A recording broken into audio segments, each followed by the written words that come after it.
উম্মুল মাদারিস দারুল উলুম ইসলাম হাটহাজারীর সম্মানিত নাযিমে তালিমাত শাইখুল হাদিস আমাদের হৃদয়ের স্পন্দন মুল্লা আল্লামা হাফেজ জুনায়েদ বাবুনগরী।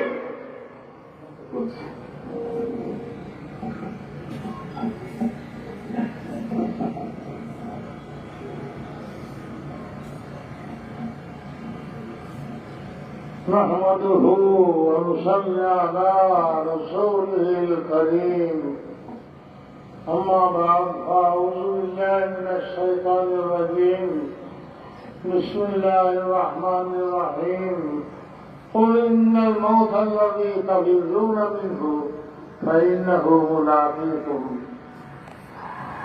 حضرت علامہ مولانا نور حسین قاسمی সাহেব ইস্তেজামাল কর্মী তাহান্নক ছিল, হৃদয়ের সম্পর্ক ছিল। আমি এবং আমরা আজকে ওনাকে হারিয়ে কত যে ক্ষতিগ্রস্ত হলাম বাসা নাই বয়ান করার জন্য। ওমা কানা খাইসুন হুল কুহুর কাওয়াহিদিন ولكن بنيان القوم تهدم গোটা সম্মিলিত ঘোষণা নোকসান হয়ে গেছে। তিনার খামারা কি বলবো, তিনার সবচেয়ে বড় কামানা হলো তিনার ভিতরে ইখলাস আর লিল্লাহি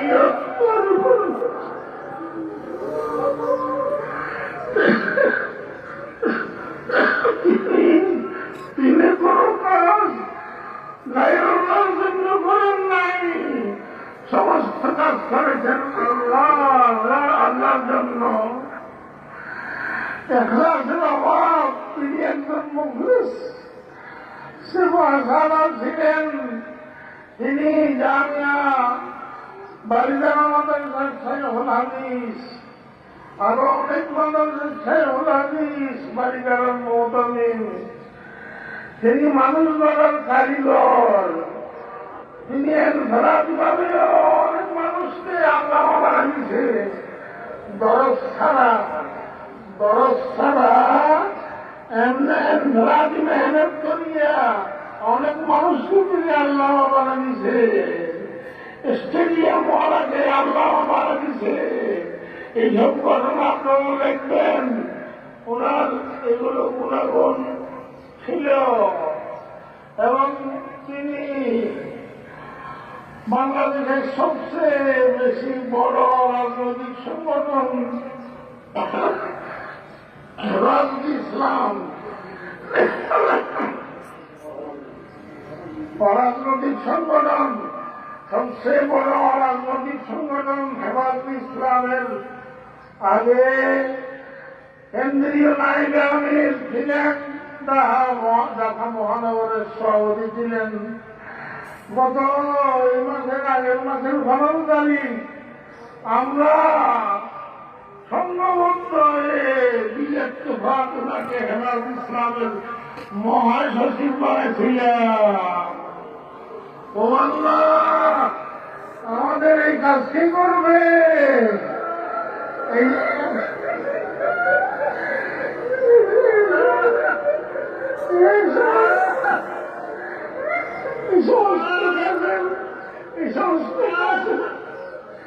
সমস্ত কাজের অনেক দক্ষতা ওনার ভিতরে ছিল।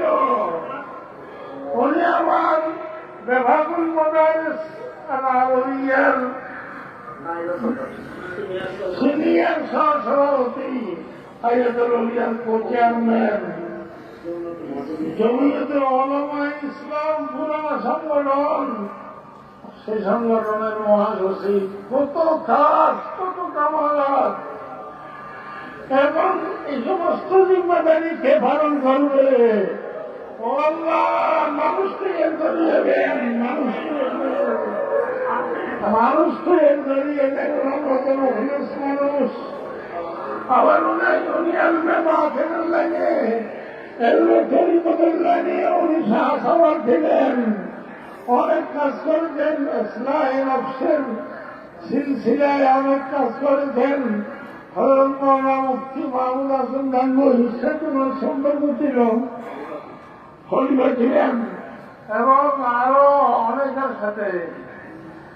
আল্লাহ তরিক ও শরীয়ত জাহের বাতেন আল্লাহ তাআলা সবকিছু ওনার ভিতরে জমা করিয়ে দিছে। সবকিছু আল্লাহ তাআলা জমা করিয়ে দিচ্ছে। কি বলবো, মনটা কাঁদতেছে সকলে।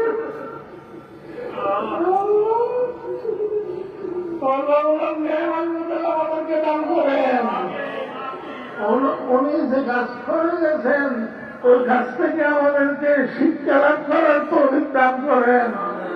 আল্লাহ ওনার অনুসারী হিসাবে আমাদেরকে দ্বীনের জন্য সেবা সালার হওয়ার তৌফিক দান করেন আল্লাহ। এবং উনি কোন বাতিলের সাথে আপোষ করেন নাই, উনি হকের উপর ছিলেন। ওনার নীতি আদর্শ খুব শক্ত ছিল, কোন বাতিলের সাথে আপোষ করেন নাই। কোন হুমকি ধমকির সামনেও উনি মাথা নত করেন নাই। আমরা ওনার এই সিফাত থেকে শিক্ষা লাভ করতে হবে ইনশাআল্লাহ। আমি অসুস্থ, আমার জন্য দোয়া করবেন। আর কি বলবো, মুখ দিয়ে কোথা বেরোছে। আমি গতকাল ওনার চেহারাটা দেখার জন্য ফেরেকে ধরে আসছি,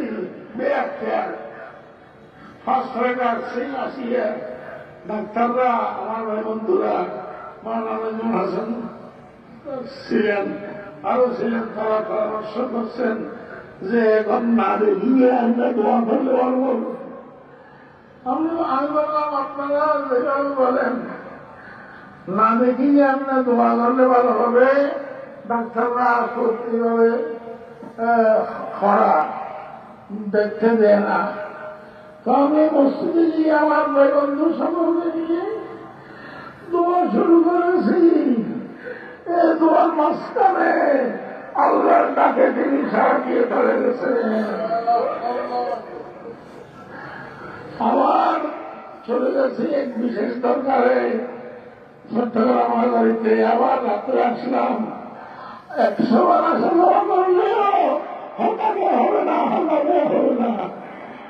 وصلى الله تعالى على خير محمد وعلى اله وصحبه